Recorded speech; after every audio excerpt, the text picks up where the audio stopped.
یدعون مع اللہ الہا آخر، وہ لوگ کہ جو اللہ کے ساتھ کسی اور الہ کو پکارتے نہیں، کسی اور سے دعا نہیں کرتے۔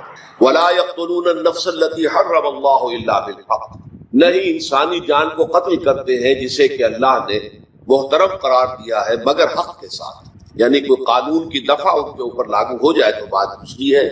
قتل عمد کے قصاص میں قتل ہوگا، یا یہ کہ زنا اگر شادی شدہ مرد یا عورت کرتے ہیں تو ان کی سزا جو ہے وہ رجم ہے، جو قتل کی ایک بہت ہی شدید شکل ہے، یا مرتد کی سزا قتل ہے، اور یا پھر یہ ہے کہ کافر کو قتل کیا جا سکتا ہے جو حربی ہے، جس کے ساتھ جو جنگ ہے وہ ڈکلیئرڈ۔ ان چار صورتوں کے علاوہ کسی انسان کو کسی حالت میں کسی جذبے کے تحت قتل کرنا جائز نہیں ہے، حرام مطلق ہے۔ یہ ہمارے ہاں جو وہ عزت کے نام پر آنر کلنگز جو ہو رہی ہوتی ہیں، یہ سب کے سب جو ہے جرم ہے اسلام کی نگاہ میں۔ کسی کو یہ حق حاصل نہیں ہے کہ اس طرح سے اپنے ہاتھ میں قانون کو لے لے۔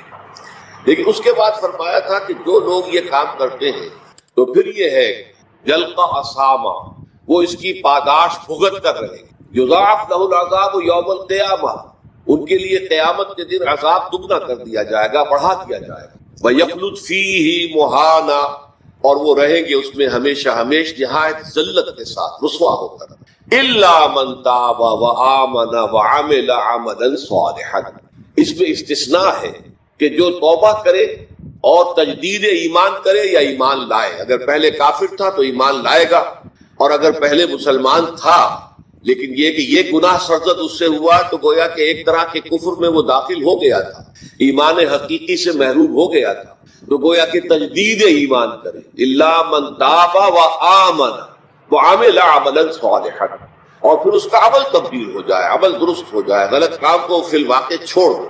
فاولئک یبدل اللہ سیئاتہم حسنات، تو یہ وہ لوگ ہیں کہ اللہ تعالیٰ ان کی برائیوں کو بھلائیوں سے بدل دے گا۔ یہ بات جو ہے بہت بلند ہے، اس میں اللہ تعالیٰ کی طرف سے وعدہ جو ہو رہا ہے کہ فاولئک یبدل اللہ سیئاتہم حسنات وکان اللہ غفورا رحیما ومن تاب وعمل صالحا، پھر دوبارہ تکرار کے ساتھ یہ بات آ چکی ہے، جو توبہ کرے اور پھر عمل اچھا کرے، فإنہ یتوب الی اللہ متابا، تو وہ ہے جو حقیقت میں توبہ کرتا ہے اللہ کی جناب میں جیسے کہ توبہ کرنی چاہیے، عمل میں کوئی تبدیلی نہ ہو، اور توبہ کی تسبیح ہوتی جو رہے، استغفر اللہ ربی من کل ذنب واتوب الیہ، آپ نے 10 تسبیحیں کر دی، 1000 مرتبہ کہہ لیا، یہ سب زیرو ہے اللہ کی نگاہ۔ ذکر کا ثواب مل جائے گا کہ اتنا وقت آپ نے اللہ کا نام لیا ہے، اللہ کا ذکر کیا ہے، اس کا ثواب تو ملے گا، لیکن یہ توبہ نہیں ہے، اس سے کسی گناہ کی معافی کا کوئی سوال نہیں ہوتا، اس سے برائیوں کے بھلائیوں میں بدلنے کا کوئی امکان نہیں، اس سے اس کی سزا سے بچنے کی کوئی سبیل نہیں۔ اب سورۃ تحریم میں خاص طور پر ایک خاص جو پس منظر ہے اس کے اعتبار سے یہ آیت آ رہی ہے، یا ایھا الذین آمنوا توبوا الی اللہ توبۃ نصوحا، اے وہ لوگوں جو ایمان لائے، اے ایمان کے مدعیوں، دعوے داروں، توبہ کرو اللہ کی جناب میں، لیکن وہ توبہ خالص ہونی چاہیے، توبۃ نصوحا۔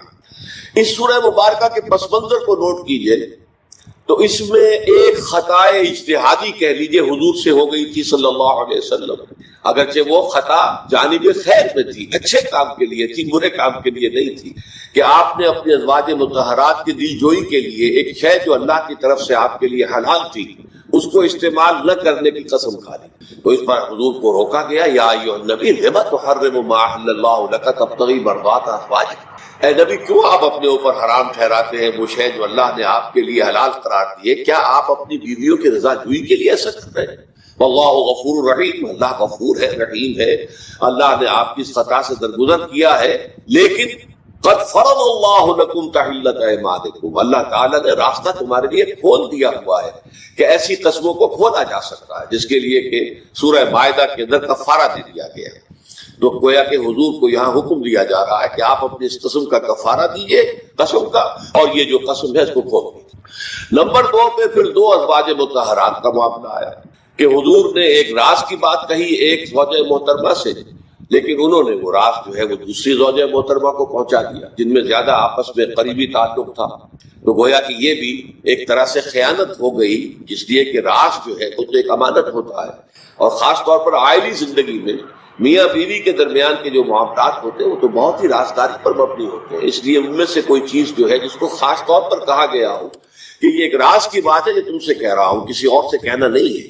تو اس میں جو غلطی ہوئی ہے وہ بھی ایک بڑی غلطی تھی حضرت عائشہ صدیقہ رضی اللہ تعالی عنہا ان کی۔ تو ان دونوں کے پس منظر میں پھر تیسری بات آئی کہ اہل ایمان اگر تم غافل ہو اپنے اہل و عیال کی طرف سے اس اعتبار سے کہ ان کا کردار کیسا بن رہا ہے، وہ اللہ کے بندے ہیں یا کوئی غلطیاں کر رہے ہیں، خطا کر رہے ہیں، تو دیکھو یہ تم ان کے ساتھ جو ہے وہ محبت نہیں کر رہے، عداوت کر رہے ہیں، اس لیے کہ تمہاری اس نرمی، تمہاری اس شفقت اور ان محبت کے اندر اس درجے بڑھ جانا کہ اس میں اللہ تعالیٰ کے جو حرام کردہ امور ہیں ان میں بھی تم ملوث ہو جاؤ، تو یہ گویا کہ در حقیقت تم اپنے آپ سے بھی دشمنی کر رہے ہو اور ان سے بھی دشمنی کر رہے ہو۔ اپنے آپ سے دشمنی کر رہے ہو کہ تمہاری عاقبت خراب ہوگی، ان سے دشمنی کر رہے ہو کہ ان کی اگر تربیت غلط ہو جائے گی تو گویا کہ وہ جہنم کا نوالا بنے۔ اب اس تین چیزوں کے پس منظر میں فرمایا جا رہا ہے یا ایھا الذین آمنوا توبوا الی اللہ توبۃ نصوحا، اے ایمان والو، اے ایمان کے دعوے دارو، اللہ کی جناب میں توبہ کرو، لیکن توبہ خالص نصوحا۔ پہلی بات تو یہ جانیے، میں نے بھی یہ یقیناً پہلے بھی عرض کیا ہوگا لیکن دہرانے میں کوئی حرج نہیں ہے، عربی زبان میں یہ دو الفاظ بہت قریب ہیں، آبا یعوب اوبن اور تابا یتوب توبت یا توبتن۔ آبا یعوب اوبن بھی ہوتا ہے واپس لوٹنا، لیکن یہ ہے کسی یعنی مادی چیز کی طرف سے واپس لوٹنا۔ ایک ہے تابا یتوب توبن یا توبتن، وہ کسی فعل سے، معنوی چیز سے پلٹ آنا، لوٹ آنا۔ چنانچہ ایک بڑی پیاری جو دعا حضور صلی اللہ علیہ وسلم مانگا کرتے تھے، آپ کی مصنون دعاؤں میں سے جب آپ سفر پر گئے واپس گھر آئے تو گھر میں داخل ہوتے ہوئے آئبونا تائبونا لربنا حامدون، ہم پلٹ کر آ گئے ہیں سفر سے، وطن سے میں پہنچ گئے ہیں، گھر میں داخل ہو رہے ہیں اور ہم اس حال میں بھی اپنے رب کی جناب میں توبہ بھی کر رہے ہیں، رجوع کر رہے ہیں اللہ کی جناب میں اور اپنے رب کی حمد کرتے ہوئے داخل ہوتے ہیں۔ آئبونا تائبونا لربنا حامدون۔ اسی طرح آپ بازار جائیں اس کے بعد اپنے گھر میں داخل ہو تو یہ دعا پڑھیں، تو یہ گویا یہ بہت ہی ایک سمجھیے مبارک، بہت اس کے اندر برکات ہوگی۔ تو اس میں بھی لفظ آبا یعوب اوبن، تابا یتوب توبت، یہ دونوں کے بہت قریب آ گئے، آئبونا تائبونا لربنا حامدون، توبوا الی اللہ۔ اب الہ کو نوٹ کیجئے، یہ توبہ کا لفظ بھی بہت سے ایسے الفاظ میں سے عربی زبان کے، جیسا کہ اس سے پہلے ہم دیکھ چکے ہیں کہ ایک لفظ ہے رغبہ، رغبہ رغبت، رغبت جسے اردو میں ہم بولتے ہیں۔ رغبہ الہ ہوگا تو کسی شے کی طرف رجحان ہونا، اس کی طرف پیدا ہو جانا، اس کی خواہش پیدا ہو جانا، اور رغب عن ہوگا تو کسی چیز سے متنفر ہو جانا، دور ہٹ جانا، دور چلے جانا۔ فرق ایک ہی ہے، پریپوزیشن کی چینج سے بالکل برعکس نتیجہ نکلا ہے۔ ومن رغب عن سنتی فلیس منی، جسے میری سنت پسند نہیں ہے، جو اس سے ہٹتا ہے، پیچھے ہٹتا ہے، اس کو ترک کرتا ہے، اس کا مجھ سے کوئی تعلق نہیں۔ اسی طرح مالا یمیل و میلن، مالا الہ کسی شے کی طرف مائل ہونا، مالا عن اس شے سے ہٹ جانا، پیچھے ہٹ جانا، نفرت ہو جانا۔ اسی میں وہ لفظ تھا صاف، فقط فقط قلوبکما، تمہارے دل جو ہے وہ تو مائل ہو ہی گئے۔ سغا بھی الہ ہوگا تو اس کے معنی کسی شے کی طرف مائل ہو جانا، عن ہوگا تو کسی شے سے متنفر ہو جانا۔ تو وہاں میں عرض کر چکا تھا لقد سقط قلوبکما، تو اے نبی کی دونوں بیویوں تمہارے دل تو یقیناً اللہ کی طرف مائل ہو چکے ہیں، توبہ کی طرف مائل ہو چکے ہیں، لیکن زبان سے یہ کہتے ہوئے کہ حضور معاف کر دیجئے غلطی ہو گئی، یہ اس میں ذرا حجاب آ رہا ہے۔ ظاہر بات ہے شوہر اور بیوی کے درمیان جس طرح کا تعلق ہوتا ہے تو اس میں یہ کہ بسا اوقات اپنی غلطی کو واضح الفاظ میں تسلیم کرنے میں کچھ ہچکچاہٹ سی، تو وہ ایک کیفیت تھی کہ تمہارا دل تو مائل ہو چکا ہے، لیکن یہ کہ تم ذرا زبان سے بھی کہو، اقرار۔ اسی طریقے سے یہ لفظ توبہ، توبہ الہ ہے کسی کی جناب میں توبہ کرنا۔ جب اللہ تعالیٰ کی طرف توبہ کا لفظ آئے گا تو توبوا الی اللہ توبۃ نصوحا، اللہ کی جناب میں توبہ کرو۔ اور جب اللہ تعالیٰ توبہ کرتا ہے، یہ لفظ جو ہے دو طرف استعمال ہوتا ہے، تواب بندہ بھی ہے، تواب اللہ بھی ہے۔ اللہ تواب ہے، بہت توبہ کا قبول کرنے والا، بندہ تواب ہے، بہت زیادہ توبہ کرنے والا۔ وہ حدیث میں آپ کو سنا چکا ہوں، کل بنی آدم خطاؤون وخیر الخطائین التوابون، تمام بنی آدم نہایت خطا کار ہے، گناہ کار ہے، غلطیاں ہوتی ہیں، خطائیں ہوتی ہیں، لیکن ان خطا کاروں میں بہتر لوگ وہ ہیں جو بہت توبہ کرتے ہیں، رجوع کرتے ہیں، پلٹتے ہیں، ان میں پشیمانی پیدا ہو جاتی ہے اور وہ اللہ تعالیٰ کی جناب میں رجوع کرتے ہیں تو وہ تواب ہیں، بہت زیادہ توبہ کرنے والے۔ لیکن اللہ کی جناب میں توبہ جب بندہ کرتا ہے تو وہ الہ آئے گا، تابہ الہ، اس نے توبہ کی اللہ کی جناب میں۔ اللہ توبہ کرتا ہے یعنی اللہ تعالیٰ جو ہے اپنی نظر شفقت اور نظر رحمت جو پھیر دی تھی اس نے کہ ایک بندے نے گناہ کیا ہے، میرے حکم کی جو ہے خلاف ورزی کی ہے، معصیت کا ارتکاب کیا ہے، تو اللہ تعالیٰ اپنی رحمت اور شفقت کی نگاہ اس سے ہٹا لے۔ لیکن جب بندہ توبہ کرتا ہے تو پھر اللہ تعالیٰ بھی رجوع فرماتا ہے اور اپنی شفقت اور رحمت اور مغفرت کے ساتھ بندے کی جانب متوجہ ہو جاتا ہے۔ لیکن وہاں تابع علی تب علینا، اے پروردگار ہماری توبہ کو قبول فرما، وہ ادا کے ساتھ آئے۔ ہم جب توبہ کریں گے تو وہ الہ کے ساتھ آئے گا۔ تو یہاں فرمایا توبو الی اللہ، اللہ کی جناب میں توبہ کرو، پلٹو، رجوع کرو، اور توبۃ نصوحا، خالص توبہ۔ اس کی جو وضاحت تھوڑی سی میں ابھی کر چکا ہوں کہ خالص توبہ سے مراد کیا ہے۔ یہ نہیں کہ بس توبہ کی ورد ہو رہا ہے اور توبہ جو ہے وہ اس کے کلمات زبان سے ادا کیے جا رہے ہیں۔ بعض لوگ ہیں وہ جو آیت کریمہ ہے اس کا 1.25 لاکھ کا ہو رہا ہے، ورد ہو رہا ہے، کتنا ہو رہا ہے، اس کی تسبیح پڑھ رہے، اس سے کچھ نہیں ہوتا جب تک کہ دل کے اندر گناہ سے نفرت پیدا نہ ہو جائے، حقیقی پشیمانی نہ ہو کہ یہ مجھ سے بہت غلط حرکت سرزد ہوتی رہی ہے، پختہ ارادہ نہ ہو کہ آئندہ یہ کام نہیں کروں گا یا کروں گی، اور یہ کہ بالفعل بھی اس کام کو چھوڑ دیں۔ یہ 3 شرطیں کم سے کم ہیں ان چیزوں میں کہ جو حقوق اللہ میں سے، اللہ تعالیٰ کے حقوق، ان میں کوتاہی ہوئی ہے، ان میں غلطی ہوئی ہے، ان میں انسان نے کسی معصیت کا ارتکاب کیا ہے، تو 3 شرطیں۔ حقیقی پشیمانی نمبر 1، جس کے لیے میں نے اقبال کا شعر آپ کو سنایا تھا جو بالکل نوجوانی کے دور میں انہوں نے کہا تھا، اور کسی میں نام بھول رہا ہوں، کوئی بہت بڑے شاعر تھے، استاذ تھے، اساتذہ، استاذ الشعراء، انہوں نے کہا تھا کہ میاں صاحبزادے اس عمر میں، اور یہ شعر اس قدر اونچا شعر ہے کہ موتی سمجھ کے شان کریمی نے چن لیے قطرے جو تھے میرے عرق انفعال کے۔ انفعال کہتے ہیں شرمندگی کو، کہ میں جب شرمندہ ہوا کہ میں اللہ کی جناب میں کیا حرکت کر بیٹھا، تو اس سے میرے پیشانی پر جو پسینے کے قطرے رونما ہوئے، اللہ تعالیٰ نے ان کو موتی سمجھ کے چن لیا۔ اللہ تعالیٰ کو بندے کی توبہ سے اتنی خوشی ہوتی ہے۔ وہ حدیث بھی میں آپ کو سنا چکا ہوں کہ تم اندازہ کرو، ایک شخص ہے کہ جو ایک ریگستان میں لپودق صحرا میں سفر کر رہا تھا، اس کا ایک اونٹ تھا جس پر وہ سفر کر رہا تھا، اسی پر اس کا جو بھی راستے کا کچھ کھانا وانا تھا، خوراک تھی، وہ بھی، اس کی پوٹلیاں بھی تھی اور پانی کی چھاگل بھی بندھی ہوئی تھی۔ تھوڑی دیر کے لیے وہ ایک درخت کے سائے میں بیٹھ گیا استراحت کے لیے، وہ اسی میں آنکھ لگ گئی اس کی۔ اب جب آنکھ کھلی تو دیکھا کہ اونٹ کھایا۔ اب اونٹ گویا کہ اس کی زندگی کا واحد سہارا، کہاں جائے گا بغیر اونٹ کے؟ اس دوڑا دائیں بائیں، شمال جنوب مغرب مشرق، سب میں کہیں جہاں تک وہ کر سکتا تھا اسے کہیں اونٹ نظر نہیں آیا۔ تو پھر وہ اسی درخت کی سائے میں آ کر بیٹھ جاتا ہے موت کے انتظار میں، جب تو موت نہیں آئے گی، نہ کھانے کو کچھ، نہ پینے کو پانی، نہ سواری کہ میں کہیں یہاں سے نکل سکوں۔ اچانک دیکھتا ہے کہ وہ اونٹ تو کھڑا ہوا ہے اور وہ سامان بھی موجود ہے۔ تو اس میں فرق مسرت کی وجہ سے خوشی اتنی شدید ہوتی ہے اسے کہ وہ کہنا تو یہ چاہتا ہے اللہ میں تیرا بندہ ہوں تو میرا رب ہے، لیکن وہ کہہ یہ بیٹھتا ہے اللہ میں تیرا رب ہوں تو میرا بندہ ہے۔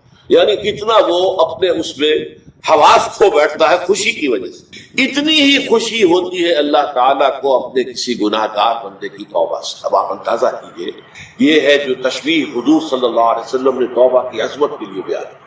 تو اس کے حوالے سے اور میں آپ کو فلسفے کے طور پر بھی بتا چکا ہوں کہ بہت بڑی غلطی جو ہے، جیسے ان دونوں صورتوں کا جو مرکزی مضمون میں نے بتایا تھا کہ خاندانی زندگی میں 2 انتہائی کیفیات پیدا ہوتی ہیں، یا میاں بیوی کی موافقت نہیں ہو رہی تو آخری حد ہے طلاق، یا یہ ہے کہ اتنی محبت ہو گئی ہے کہ محبت کی وجہ سے شریعت کی حدود کے اندر رد و بدل ہو رہا ہے۔ تو پہلے کے موضوع کے اوپر سورہ طلاق ہے اور دوسرے موضوع کے اوپر سورہ تحریم ہے۔ تو طلاق کے معاملے میں بھی عیسائیوں سے جو بہت زیادہ غلطی، بہت بڑی سرزد ہوئی وہ یہ ہے کہ حضرت عیسیٰ نے یہ فرمایا تھا کہ جو شخص اپنی بیوی کو طلاق دیتا ہے گویا کہ ناحق، وہ گویا کہ اس سے زنا کرواتا ہے۔ یعنی یہ کہ طلاق ہو گیا اس کو، اب وہ بیچاری جو ہے وہ بے شوہر کے ہے، عام طور پر متعلقہ سے کوئی شادی نہیں کرتا، تو اب اس کے فتنے میں مبتلا ہونے کا امکان موجود ہے، وہ زناکاری پر آمادہ ہو سکتی ہے۔ تو اس جس شخص نے اسے غلط طلاق دی تھی در حقیقت وہ ذمہ دار ہوگا اس زناکاری کا جو وہ کر رہی ہے۔ یہ اصل میں ایک اخلاقی تعلیم تھی جس کو کہ انہوں نے قانونی سمجھ لیا اور طلاق کا دروازہ بند کر دیا. حالانکہ شریعت موسوی میں طلاق کا راستہ کھلا تھا جیسے شریعت محمدی میں کہ اگر کوئی صورت ایسی ہے کہ مزاج نہیں مل رہا ہے تو ٹھیک ہے علیحدہ ہو جاؤ, سیپریشن کا راستہ کھلا ہوا. اگرچہ اللہ کو حلال چیزوں میں سب سے زیادہ ناپسند طلاق ہے, اللہ چاہتا یہی ہے کہ یہ بندن بن جائے تو بنا رہے ساری عمر, لیکن یہ کہ یہ بھی نہیں ہے کہ گھر کے اندر چخ ہوتی رہے, چپکلش چلتی رہے, گھر کے اندر چین نہ رہے, راحت نہ رہے, باہمی اعتماد نہ ہو اور پھر بھی وہ بندن بنا رکھا جائے, اس کو کوئی فائدہ نہیں. تو قانون وہ تھا لیکن اخلاقی تعلیم یہ تھی جیسے حضور نے فرمایا ابغض الحلال عند اللہ الطلاق. لیکن ساتھ ہی میں نے وہ حدیث بھی آپ کو سنا دی کہ جو شخص اپنی بیوی کی جو بھی اس کی روش ہے اس سے سخت نالا ہے, شکایتیں کرتا پھرتا ہے, دوسروں سے طلاق نہیں دیتا, تو اللہ تعالیٰ اس کی دعا سنتا ہی کہ جب میں نے تمہارے لیے راستہ کھلا ہوا تھا وہ تم اختیار نہیں کر. تو یہی معاملہ در حقیقت عیسائیوں نے اس حد تک بڑھایا کہ حضرت آدم اور حوا سے جو خطا ہو گئی تھی وہ خطا جو ہے وہ تو ہر انسان دنیا میں جو آتا ہے تو خطا کار ہے, وہ اپنے آبا و اجداد, اپنے اما حوا اور اپنے ابا آدم کی خطا لے کر اپنے ساتھ پیدا ہو رہا ہے, تو گناہ گار. Man is sinful from the very birth. اب اس کا کیا علاج ہوگا؟ وہ تو اس کا علاج ڈھونڈا کہ اللہ نے اپنا اکلوتا بیٹا زمین پر بھیج کر اور اسے ان لوگوں کی طرف سے کفارہ بنا لیا کہ جو ہمارے اس بیٹے پر ایمان ہے. یہ سارا عقیدہ بنائے فاسد علی الفاسد کیوں ہوا کہ توبہ کے بارے میں تصور ان کا غلط ہے. اللہ قرآن مجید نے واضح کیا غلطی تو ہوئی تھی حضرت آدم و حوا سے, شیطان کے بہکانے میں آ گئے تھے, لیکن یہ کہ پھر انہوں نے توبہ کی, اللہ نے تاب علیہ, اللہ نے اس کی توبہ قبول فرما لی. فتلقى آدم من ربہ کلمات فتاب علیہ, تو آدم نے اپنے رب سے کچھ کلمات سیکھ لیے. پشیمانی تو ہو گئی تھی, شرمندگی ہو گئی تھی, لیکن الفاظ نہیں مل رہے تھے. کن الفاظ میں اللہ کی جناب میں توبہ کی. اللہ کی کمال شفقت کے اللہ نے وہ الفاظ بھی انہیں تلقین کر دیے جو سورہ اعراف کے اندر بیان ہوئے ہیں. ربنا ظلمنا انفسنا وان لم تغفر لنا وترحمنا لنكونن من الخاسرین. اللہ نے توبہ قبول فرما لی, فتاب علیہ. اب جو بچہ پیدا ہو رہا ہے نسل آدم کا, تو کوئی اپنے جد امجد جو ہے حضرت آدم اور حضرت حوا کے گناہ کی پوٹ لے کر نہیں آتا ہے, وہ تو کل مولود یولد علی الفطرہ, فطرت الاسلام پہ پیدا ہوتا ہے. تو توبہ کی در حقیقت جو عظمت اور حقیقت ہے ہمارے دین میں, اس کو نہ سمجھنے سے بھی بہت بڑی غلطیاں لوگوں سے ہو جاتی ہے. تاریخ انسانی میں اتنی بڑی بڑی غلطیاں ہو گئی. طلاق کے معاملے میں بھی عیسائیوں نے پھر یہ کیا کہ سوائے اس کی کوئی شکل نہیں ہے کہ بیوی زنا کار ہو تو پھر تو طلاق ہو جائے گی, سیپریشن ہو جائے گی. لہذا جو طلاق دینا چاہتے تھے وہ ایسے مواقع پیدا کرتے تھے کہ بیوی زنا کرے, یا یہ کہ جھوٹی گواہیاں فراہم کرتے تھے زناکاری کی اور پھر اس سے چھٹکارا حاصل کرتے تھے. اس کے بغیر چھٹکارا حاصل کرنے کی کوئی شکل نہیں تھی. اس پر بڑے بڑے افسانے جو ہے وہ مغربی لٹریچر کے اندر آپ کو ملیں گے کہ عورت سے نجات پانے کے لیے انہیں پھر یہ کرنا پڑتا کہ جھوٹے طور پر جھوٹا الزام تہمت لگا کر اس کے اوپر زنا کا الزام ثابت کرے, یا یہ ہے کہ اسے واقعتاً خود ایسے حالات میں ڈال دے کہ وہ زانیہ بن جائے اور پھر اس سے نجات حاصل. یہ گویا کہ پھر وہی بنائے فاسد علی الفاسد. ایک غلط بات کے اوپر دوسری غلط بات ہے کہ توبوا الی اللہ توبۃ نصوحا, توبہ کرو اللہ کی جناب میں جو کہ خالص توبہ. خالص توبہ میں 3 شرائط میں نے بیان کر دی کہ اگر اللہ کے حقوق میں معاملے میں کبھی بیشی ہوئی ہے تو پھر یہ ہے کہ پشیمانی حقیقی, عزم مصمم دوبارہ نہیں کروں گا نہ کروں گی, اور نمبر 3 یہ کہ ایک مرتبہ گناہ کو لازماً چھوڑ دینا. اس کے بعد جو ہے اگر یہ حقوق العباد میں سے تو ایک چوتھی اضافی شرط, یا تو اس کی تلافی کرو, اس کا پیسہ مارا تھا تو پیسہ دو, بہن کا حق جو ہے وراثت میں کھایا تھا تو اس کو ادا کرو, یا اس سے معافی حاصل کرو. یا پھر ایک شکل ہو سکتی ہے کہ اگر وہ فوت بھی ہو گیا ہے, کوئی شکل نہیں ہے, اس کی طرف سے صدقہ و خیرات کرتے رہو, اللہ یہ میں کر رہا ہوں اس کے حساب میں اس کو جمع کر دے, اور میری جو کوتاہی تھی اس کو معاف فرما دے, اس کو جو ہے وہ ڈیبٹ کریڈٹ ہو جائے گا. ورنہ پھر آخرت میں یہ ہوگا کہ آپ کی نیکیاں اس کے حوالے کی جائیں گی, یا آپ کے پاس نیکیوں کا ذخیرہ بھی کافی نہ ہوا تو اس کے گناہ آپ کے پلڑے میں ڈال دیے جائیں. اور اسی کو حضور نے فرمایا کہ میری امت کا اصل مفلس وہ ہے. آپ نے پوچھا اتدرون من المفلس, آپ لوگ جانتے ہیں کہ مفلس کون ہوتا ہے؟ تو صحابہ نے وہی جواب دیا جو ہم میں سے ہر شخص جواب دے گا, المفلس عندنا من لا درہم له ولا دینار. ہمارے نزدیک ہم مفلس اس کو کہتے ہیں جس کے پاس درہم و دینار نہیں ہے, روپیہ پیسہ نہیں ہے. حضور نے فرمایا نہیں, میری امت کا مفلس وہ ہوگا جو قیامت کے دن حاضر ہوگا, بہت سی نمازوں کی وہ پنڈ لے کر آئے گا, وہ گٹھڑی لے کر آئے گا, گٹھڑا لے کر آئے گا, اور روزوں کا اور اس کا اور حجوں کا اور عمروں کا، لیکن وقد شتم ھذا واکل مال ھذا، اس نے مال کھایا تھا فلاں کا حرام طریقے سے، فلاں کو گالی دیتی تھی، فلاں کو تہمت لگائی تھی، حقوق العباد کے اندر جو ہے اس کی عزت پر حملہ کیا تھا، وہ سارے مدعی جمع ہو جائے. اللہ تعالیٰ کسی سے کہے گا بھائی تم اس کی نمازیں لے جاؤ، کسی سے کہے گا اس کے روزے لے جاؤ، اچھا تم لو حج لے جاؤ، اس کے عمرے لے جاؤ، اور اس کے بعد بھی مدعی باقی ہوں گے تو اب مدعیوں کے گناہ اس کے پلڑے میں ڈالے جائے اور پھر وہ دوسروں کے گناہوں کے بوجھ تلے دب کر جہنم میں جھونک دیا جائے. تو یہ حقوق العباد کے اندر معاملہ اس سے بھی کہیں زیادہ سخت ہے کہ جو حقوق اللہ کا ہے. اللہ تو بڑا غفور ہے، رحیم ہے، اس کے اندر وہ رعایت بھی کرے گا، لیکن حقوق العباد کا معاملہ اللہ کہہ دے گا یہ میرا معاملہ ہے، یہ تمہارا آپس کا معاملہ ہے، تمہیں اس میں تو جو بھی ہے لین دین کر کے ہی معاملہ چکانا ہوگا، دے دے کر معاملہ ہوگا، اس کے بغیر نہیں.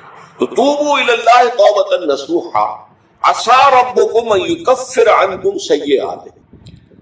ممکن ہے، عسى اصل میں امید دلانے کے لیے ہوتا ہے، شاید کہ ایسا ہو جائے، لیکن جب اللہ کی طرف سے یہ لفظ آتا ہے تو یہ یقینی بات ہے، اللہ کا وعدہ ہے. اگر تم یہ توبہ نصوح کرو گے تو اللہ کا وعدہ ہے تم سے کہ وہ تم سے تمہاری برائیوں کو دور کر دے گا.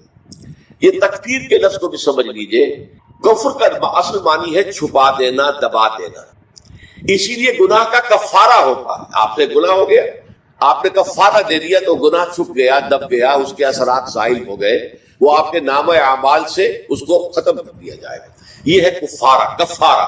کفار جمع ہے کافر کی. کافر جو ہے وہ حق کو چھپاتا ہے، اللہ کی دعوت جو دی جا رہی ہے اس کو دباتا ہے، تو اس معنی میں وہ کافر ہے، انکار کرتا ہے.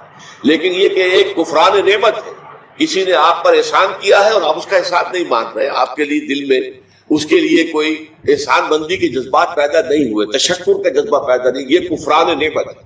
تو تکفیر اس کو بھی کہتے ہیں، تکفیر اسے بھی کہتے ہیں مسلمان امت میں سے کسی کو نکال دینا، اس لیے کہ وہ بنیادی عقائد میں علیحدہ ہو گیا ہے. تو یہ پرجنگ ہے، یہ بھی تکفیر ہے. تو تکفیر اعمال کیا ہے کہ برے اعمال کو دھو دے گا تمہارے نامہ اعمال سے. اور نمبر 2، تمہارے دامن کردار سے بھی دھو دے گا.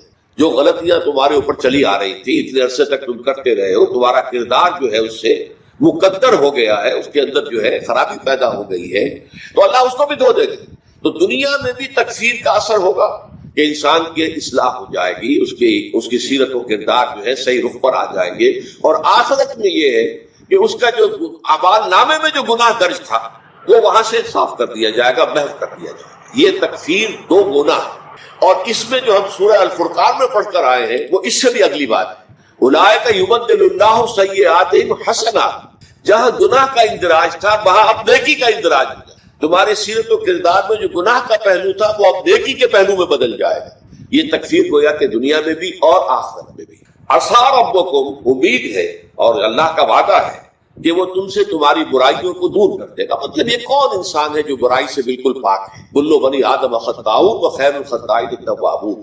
توبہ کرو، توبہ نصوح کرو، اللہ تعالیٰ دھو دے گا. تمہارے دامن کردار سے بھی داغ اور دھبے صاف کر دے گا اور تمہارے اعمال نامے سے. وَيُدْخِلَكُمْ جَنَّاتٍ تَجْرِي مِن تَحْتِهَا الْأَنْهَارُ، اور تمہیں داخل کرے گا ان باغات میں جن کے نیچے یا جن کے دامن میں ندیاں بہتی ہوں گی. یوم لا یخزی اللہ النبی والذین آمنوا معہ، وہ دن کے جس دن اللہ رسوا نہیں کرے گا نہ نبی کو اور نہ ان کو جو ان کے ساتھ ایمان لائے. ان کے ساتھ ایمان لاتے، ظاہر بات ہے انبیاء کے رسوا ہونے کا تو کوئی سوال ہی نہیں. یہاں اس کا ذکر جو ہے وہ تو صرف بطور تذکرہ کر دیا گیا، ورنہ اصل کیا ہے جو نبی کے ساتھ ایمان لائے. اور نبی کے ساتھ ایمان لانے والوں میں درجہ اول کے وہ ہے جو صحابہ کرام جو حضور کے زمانے میں تھے، حضور کے ساتھ دیا انہوں نے اپنے جان و مال سے حضور کے مشن کو تقویت پہنچائی. جہاں حضور کا پسینہ گرا وہاں اپنی خون کی ندیاں بہا دی، اپنی جانیں دے دی. تو وہ ہے اولین. لیکن اللہ تعالیٰ ہمیں بھی ان میں شامل کرے، اس لیے کہ جیسے کہ سورہ بقرہ کی جو آخری سے پہلی آیت ہے اس کے اندر بیان فرمایا گیا ہے کہ آمن الرسول بما انزل الیہ من ربہ والمؤمنون، ایمان لائے رسول محمد صلی اللہ علیہ وسلم اس چیز پر کہ جو ان کے اوپر ان کے رب کی طرف سے نازل کی گئی، اور ایمان لائے صاحب ایمان. وہ صاحب ایمان سب کے سب شامل ہو جائے. تو قیامت کے دن اللہ تعالیٰ رسوا نہیں کرے گا. یوم لا یخزی اللہ النبی والذین آمنوا معہ، جس دن کہ اللہ تعالیٰ رسوا نہیں کرے گا نہ اپنے نبی کو صلی اللہ علیہ وسلم اور نہ ہی ان کو کہ جو ان کے ساتھ ایمان لائے. اور یہ آخرت کی رسوائی جو ہے بہت بڑی رسوائی ہے. دنیا کی رسوائی انسان جو ہے اس کو بہت ہلکا سمجھے، آخرت کی رسوائی بہت بڑی ہے. پوری خلق خدا جہاں جمع ہوگی، پوری انسانیت جمع ہوگی، تمام آدم سے لے کر آخری انسان تک جمع ہوں گے، اور وہاں اگر رؤوس الاشہاد ہمارا پردہ چاک کیا جائے، ہمارے گناہوں کو جو ہے اعلان کیا جائے، تو کتنی بڑی رسوائی. اسی لیے یہ دعا مانگتے رہنا چاہیے، اللہم ربنا اجرنا من خزی الدنیا والآخرہ، اے اللہ ہمیں بچا لے دنیا اور آخرت دونوں کی رسوائی سے بچا لے. دنیا کی رسوائی یہ ہے کہ آپ کی کسی غلط کام کا چرچا ہو جائے، دنیا کے اندر پھیل جائے، آپ کی جو ہے عزت جو ہے وہ داغدار ہو جائے، اس سے بھی اے اللہ بچا لے، پردہ ڈال دے. جیسے کہ حضور نے لفظ استعمال کیا، اللہ یتغمدنی ربی برحمتہ، اللہ یہ کہ میرا پروردگار مجھے اپنی رحمت کی چادر تلے ڈھانپ دے. اللہ تعالیٰ دنیا میں بھی ہمیں ڈھانپے رکھے اور آخرت میں بھی ڈھانپ لے. تو یہ خزی دنیا والآخرہ، اے اللہ ہمیں دنیا کی بھی رسوائی سے بچائے رکھ اور آخرت کی رسوائی سے بھی بچا لے. بارک اللہ لی ولکم فی القرآن العظیم ونفعنی وإیاکم بالآیات والذکر الحکیم.